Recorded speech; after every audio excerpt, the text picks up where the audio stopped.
Well, the first one that comes to mind right now is Sweet Basil, which subsequently became Sweet Rhythm, because before I came over to your lovely studio, I happened on a YouTube clip of Art Farmer with the Cedar Walton, Ron Carter, Billy Higgins trio, which had some great footage of Sweet Basil and really captured the flavor.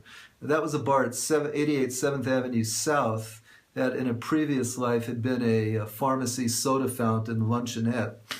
And it was at the intersection of Bleecker and 7th Avenue South, so it had a strange diagonal shape. And it opened in the mid-'70s, and it was just, a great venue with several bartenders who were very beloved. Edward Ellington, Mercer's son, a gentleman named Cho, and other folks as well. And it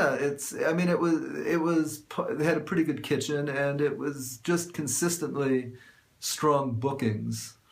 I can remember in the 70s hearing, Richard Abrams booked there, shortly after he came to New York, but a wide array of musical styles.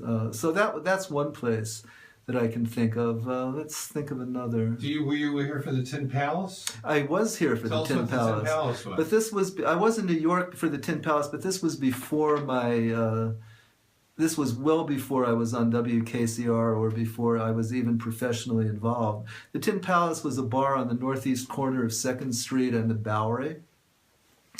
And I can't remember exactly when it opened, but by 1975, Stanley Crouch had moved to New York, and he had a loft over it, and he was booking it.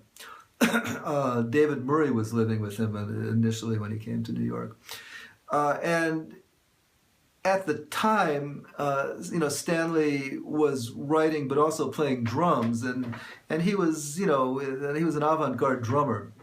And he would book and at the time he came there was a time when a lot of musicians from the Midwest and the West Coast were moving to New York. It was the so-called loft jazz era. So it's contiguous with Studio Rivby, with Jolie Wilson's The Ladies' Fort, things like this.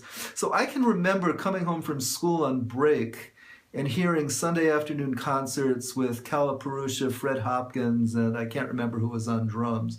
But later, so these people would play there, but then he would also bring in, let's say, Clifford Jordan, and the rhythm section would be Walter Davis Jr. on a horrible piano, let's say Walter Booker and maybe Jimmy Cobb, let's say, or Arthur Blythe and the In the Tradition group got their start there with John Hicks, Fred Hopkins, and Steve McCall.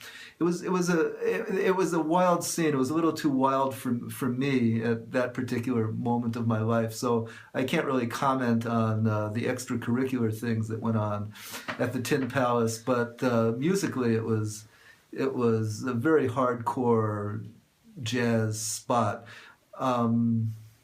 And Paul Pines, who bought the place, is to be commended. I actually once was able to do a public interview with him through Willard Jenkins's Lost Jazz Shrines program, which I would love to have an audio tape of, so that I could transcribe it. It was very interesting.